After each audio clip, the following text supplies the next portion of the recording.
Penn State and James Franklin stay hot on the recruiting trail, adding a second linebacker in 3 days to the class of 2026.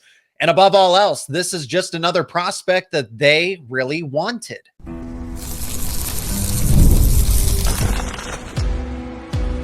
You are Locked On Nittany Lions, your daily podcast on the Penn State Nittany Lions. Part of the Locked On Podcast Network, your team every day. You are locked on to Penn State football recruiting. As always, thank you so much for checking out another edition of Locked On Nittany Lions, the #1 Penn State sports podcast out there. My name is Zach Seyko, and I am your host of the show. Friendly reminder, let me know your thoughts down in the comments section. Be a part of the conversation as Penn State lands a second linebacker in 3 days, another prospect that they had high up on their big board, somebody that they wanted above all else. They got Terry Wiggins, and now they add Mathieu Lamah. Dan Connor in conjunction with James Franklin. I mean, Connor, we're going to talk about him in this show as well because deserves, of course, a lot of credit here, but being in his first full season as the linebackers coach, this is a big deal. So in regards to Mathieu Lamah, this is the guy that they wanted. So Terry Wiggins fills the need as that weak side linebacker. Now you get your true Mike linebacker, somebody that is a downhill linebacker. He plays with authority. He is a Mike linebacker prototype. So talked about that with Wiggins and how you can drop him into coverage. He can be versatile. He can be a stand-up pass rusher in a sense as that weak side guy. Now you have your guy that is going to be potentially a captain of the defense. Who knows at the end of the day, ultimately. But Lamah, that is what he's going to bring, is hard hitting, a nose for the football, a run stopper first, and then, see what you can do to develop his game. Because at this present moment, I mean, Lamah is 6'3" and listed at 235 pounds via 24/7.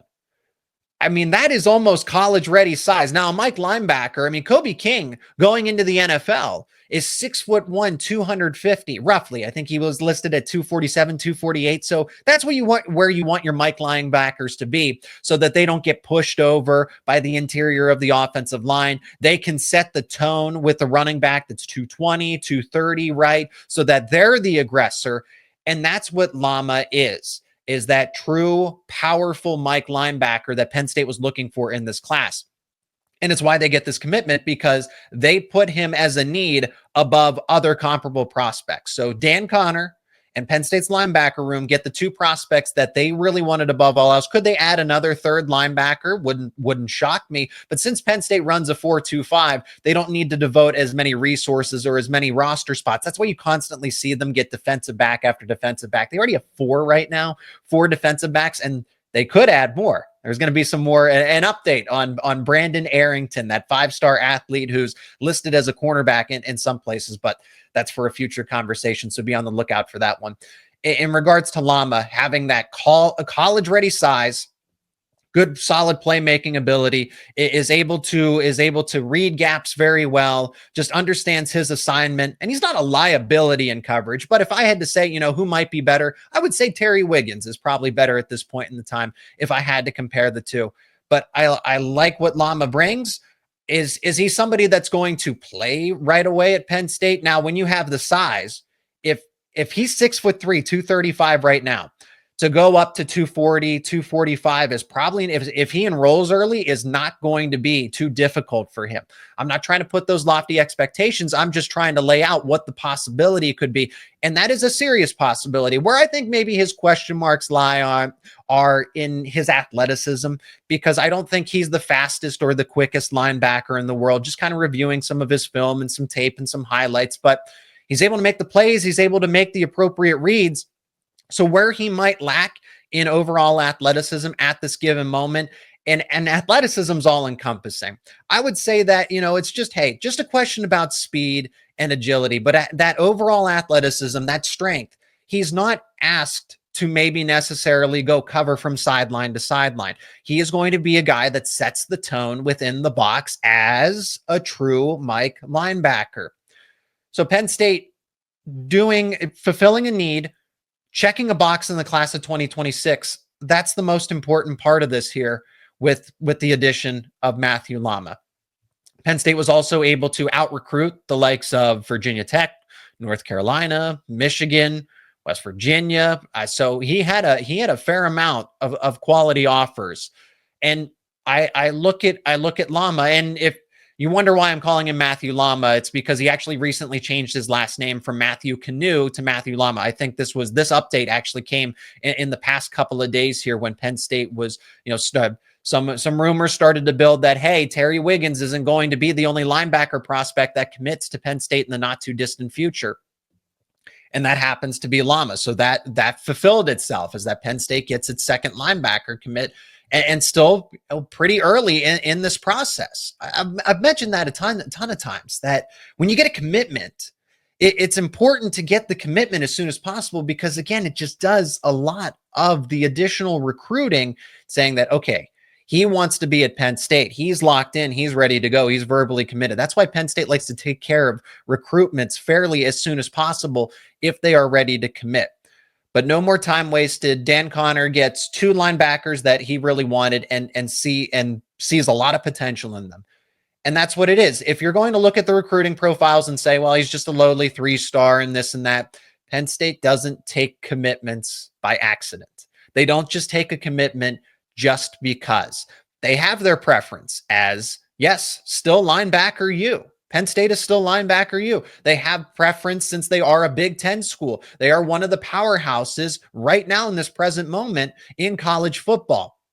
So anytime that Penn State takes a prospect and takes the commitment, they have to accept the commitment. If a prospect comes to them and says, I'm ready to verbally commit, there's a chance that they say, okay, well, explore your options. That can happen. That's kind of the negative side of recruiting, if you will. If a prospect thinks that, hey, I want to commit to Penn State, and this is at any school, this isn't just for the Nittany Lions respectively, but if a prospect approaches and says, hey, we want to commit, and Penn State accepts their commitment right away, well, there you have it. I like this commitment a lot. I think that he is going to be a late riser in the recruiting rankings as well. Terry Wiggins will certainly be quite a few Penn State prospects that are in the class of 2026 will rise up the recruiting rankings accordingly. Jasir Rogers, so Wiggins and Lamah, Peyton Falzone too, as now more of an official quarterback prospect as opposed to an athlete. It's not just a couple here and there. There are a number of prospects in Penn State's class of 2026 that will see a late rise in the recruiting rankings to justify some of these commitments that are, maybe you scratch your head and say, well, their recruiting profile says one thing. Again, Penn State does not take commitments on accident. We are going to talk a little bit more about the role that Dan Connor has played in all of this. Connor, as a first-year full-time linebackers coach, gets the prospects in the class of 2026 that he wanted above all else. So talking about his influence, what his outlook is now going into his first year as that linebackers coach. We're going to talk about it more coming up next on Locked On Nittany Lions. And this episode is brought to you by FanDuel. The NBA playoffs are in full swing, and every night delivers highlight-worthy performances, major momentum shifts, and can't-miss moments. Whether it's a game-winning shot or a breakout player, there's never been a better time to get in on the action. And FanDuel makes it easy to stay in the game before tip-off and live, even in the middle of the game with player props, performance trends, and same-game parlays. Fans have more ways than ever to play smart and win big. And the latest lines for those NBA playoff games are available on FanDuel as we speak. The Cleveland Cavaliers are 9-point favorites against the Indiana Pacers, and the total is set at 229.5. The Golden State Warriors are on the road against Minnesota. They are 7-point underdogs to the Timberwolves, total set at 208.5. If you like those lines, you can go over to FanDuel.com and bet on them and so much more. And how about $200 in bonus bets to use to bet on those NBA playoff games? Well, if you are new to FanDuel, it's a perfect time to sign up because you can head over to FanDuel.com and place your first $5 bet. If it wins, you'll get $200 in bonus bets. That's right, $200 in bonus bets. Make every moment more with FanDuel, an official sports betting partner of the NBA. This episode is brought to you by Upwork. Scaling your business requires the right expertise at the right time. And with Upwork, you can find specialized freelancers in marketing, development, development, design, and so much more. Experts who are ready to help take your business to the next level. Upwork gives businesses flexibility by connecting them with top freelance talent across multiple industries, including IT, AI, web development, and marketing. Whether you need extra hands for a project or a long-term partner, Upwork makes hiring simple and affordable. You'll find the right talent. If you need help with a marketing campaign, for example, Upwork can connect you with a freelance expert who's delivered incredible results. You'll get fast and easy hiring too. Posting a job is free and it's simple. And within a day, multiple qualified candidates will be available to choose from. You'll get cost-effective growth with Upwork. Instead of hiring full-time, Upwork helps find affordable top-tier freelancers to scale your business efficiently. Visit Upwork.com right now and post your job for free. That is UPWORK.com, Upwork.com, to connect with top talent and grow your business today. Dan Connor is quickly becoming a rising star in college football coaching, but clearly recruiting as well. As a first-year linebackers coach full-time. Now, I do want to preface this here, is that Connor has been pretty active as a defensive analyst leading up to this. So he's been in Penn State, obviously as a player, and then as a defensive analyst. So he's been helping on staff. But now you push the linebacker room in the direction that he believes, right? The path that he wants this room to go in. It's at his discretion. He's not just a coach. He's running the full show. So yes, he's the linebackers coach, but he has the final say. There's no additional buffer with, Tom Allen's the linebackers coach / defensive coordinator, or Manny Diaz, right? You don't have that. Now, don't get me wrong. Players want to play for Jim Knowles, but it is still at the discretion of Connor, since he is officially the linebackers coach. And he is becoming a rising star. This is someone that has lofty expectations already within, I think, the walls of Penn State. It's going to eventually break out into college football circles a little more. So right now it's pretty local that, hey, there are high expectations for Dan Connor, that he's not only going to be just a quality linebackers coach, he eventually could be in line to be Penn State's defensive coordinator. Who knows if any other schools or universities try to say that they want to poach him early because Jim Knowles is the DC, but in due time. What does that look like? I'm not trying to make a prediction that, in 3 years, Dan Connor is going to be Penn State's next defensive coordinator. No, but I think if you absolve the timeline, if you remove a hypothetical timeline, Dan Connor could eventually be somebody that is in line to be Penn State's defensive coordinator. Deion Barnes is in this similar category as well. It points to the fact, and what does everybody have in common here? James Franklin retaining and bringing back Penn State alumni.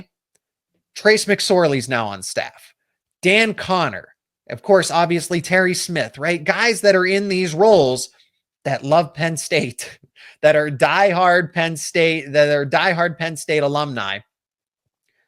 And that's what I've talked about prior, is that it's going to be important when your coaches on staff are able to sell the Penn State brand and have lived it and have been a part of it. So it's important to have figures like Terry Smith, Trace McSorley, Dan Connor, and Deion Barnes in these kinds of roles, because they were Penn State alumni and just know how to speak that message. Again, I'm not saying that, hey, Anthony Poindexter, Andy Kotelnicki, or Jim Knowles don't belong because they came from other institutions. They don't have any direct connection to Penn State. But when you have that balance, of both, you have Penn State guys and you have just really good coaches that, regionally make sense. You get my point? I'm not trying to miscommunicate anything here, but you have a balance of it, of guys that are, hey, Penn State, versus guys that are complementary, but they picked up their experience from other institutions. So Connor to come in as a first-year full linebackers coach, but he's had the experience built up from being a defensive analyst. He was very active in coaching and developing the linebackers last season. He was the main communication source between the linebackers and the defense, actually. So Connor is well on his way. and it hasn't been too much for him early on. He's adjusted to this role, and he's done very well with it in a short amount of time. I'm just saying the future is bright for Connor in some sort of capacity. We'll see what ultimately, because so much can change in a matter of 3, 4, 5 years, right? But there is this anticipation that eventually Dan Connor will move on to, will graduate and move to a much larger role than just being a position coach. If that's a defensive coordinator spot at Penn State, if that's a defensive coordinator role somewhere else, who knows at the end of the day? But Connor is proving right now that he is a vital asset to this staff, despite limited experience, but picking up that experience on the fly and utilizing it, being instantly at a fairly elite is a strong word, but to right out of the gate, to be able to identify prospects that you want in the class of 2026 and to secure those commitments fairly, I don't want to say easily. I'm not going to say easily because there isn't anything easy in college football. But to have your way in recruiting and get the prospects that you thought were the best fit for Penn State as a first-year linebackers coach is extremely impressive. Extremely impressive for Connor.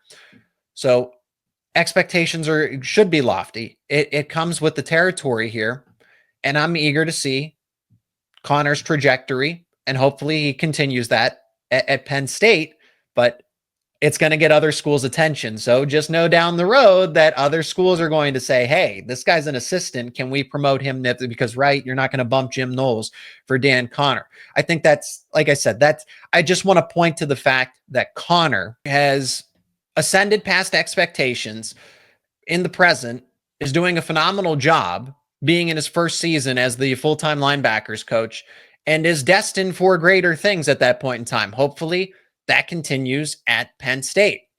As for the class of 2026, briefly, I think it's always fair to offer an update as far as where things stand. So Penn State has 15 commits, top 10 in the nation at this present moment.